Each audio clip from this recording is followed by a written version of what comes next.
In this video, guys, I'll be showing you my exact Nikon Z50 settings in case you're wondering what the hell are they, so I can get the best video and audio quality when I film as well as I shoot.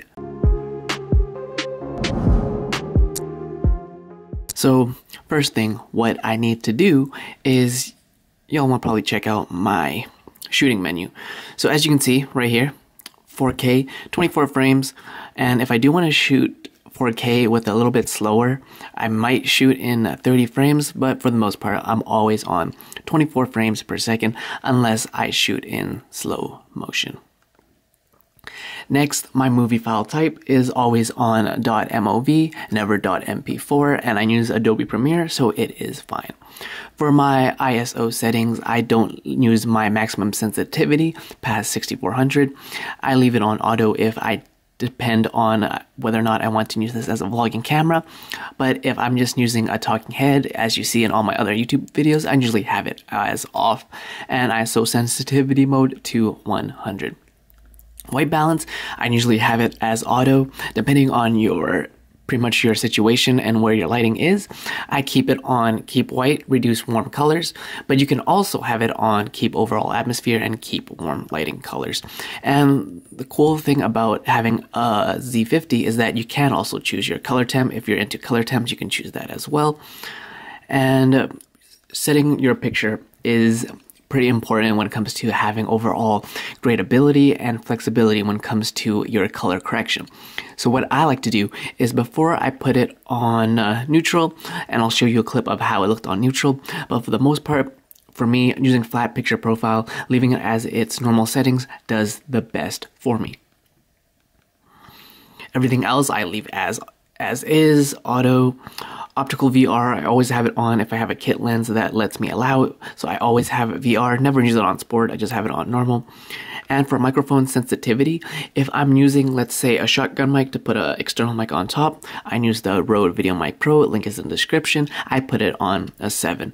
And if I'm using a Rode Link, like a lav wireless mic, where I am directly underneath the audio source or the microphone, I usually leave it on a 7, whereas on my D5200, I left it on a 6.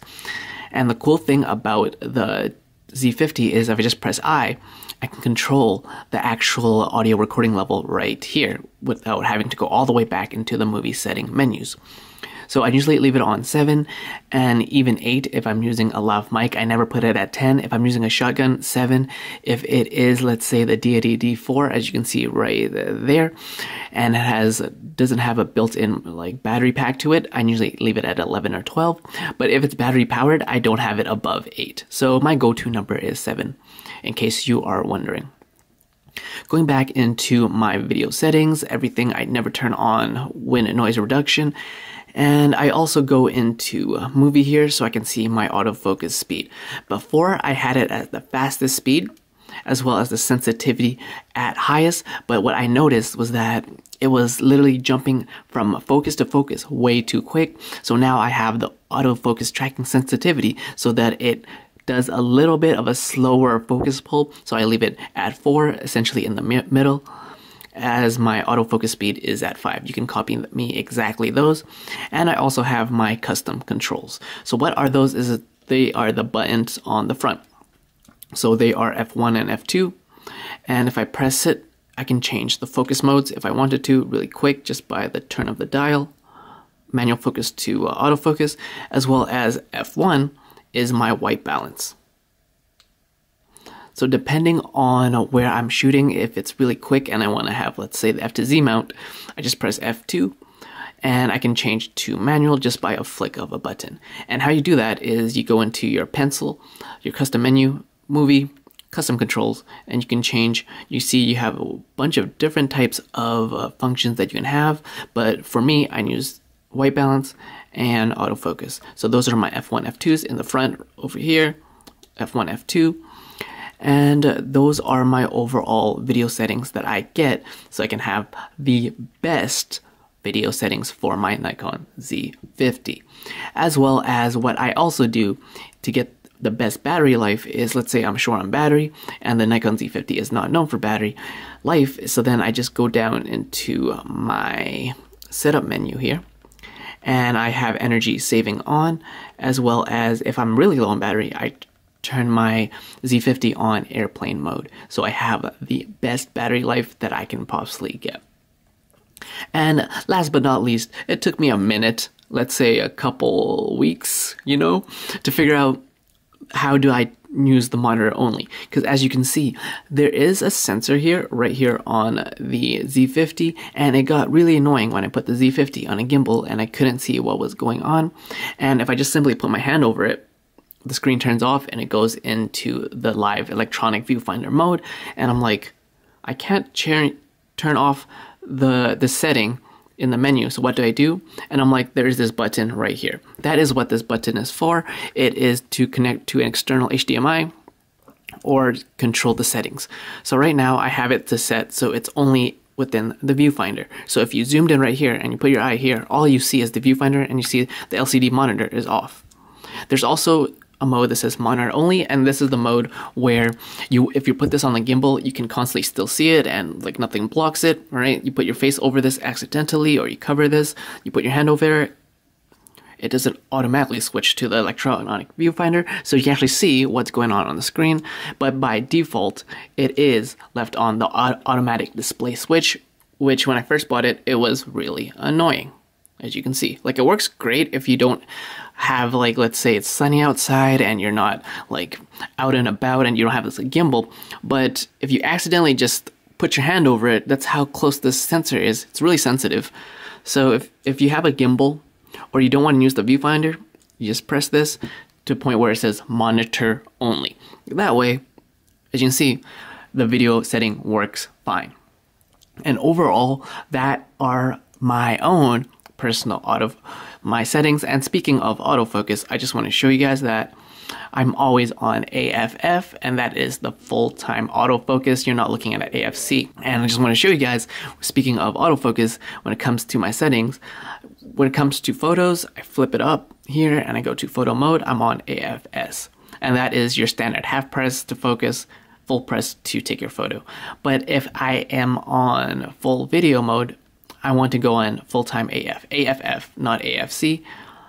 And those are my overall settings.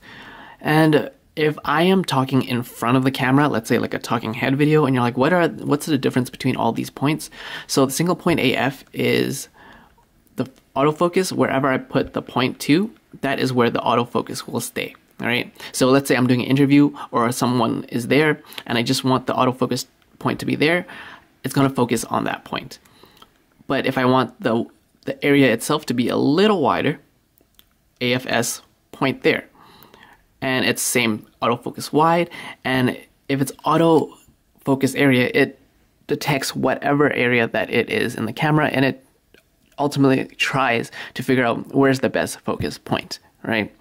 So I would leave this mode on if it's like you're in front of the camera and you can't control the autofocus while you're filming. But if you were behind the camera and you were filming someone, your best bet is to go to AF area wide, as well as double tapping the screen, as the Nikon Z feature has that, where you can essentially tap to focus wherever it is your subject is. All you need to do is go to auto, tap this. Let's say I want to tap focus on the box.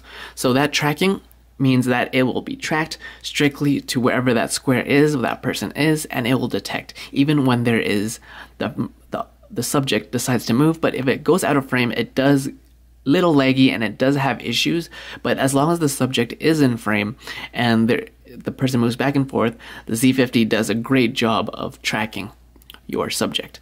And last but not least, you have all these functions here where, if you don't know yet, you have your display, so you can have your different modes that you can see. There's a histogram as well as a leveler. You have your zoom in, zoom outs if you want to see whether or not something is in proper focus. And that, guys, is my settings. You guys can copy me exactly what I use for my videos. And if you want to get a little bit more in depth where I talk about each one of these a little bit more, check out the link in the description where I talk about the best Nikon Z50 settings overall. But this was my video on the Nikon Z50 best video settings and what I recommend straight out of the box if you were to film right away. My name is Peter. Make sure you grab all my camera guides and resources, link in the description. And you're watching a Broke Visionary Collective where we all start with nothing. But you can always create something. Cheers, guys.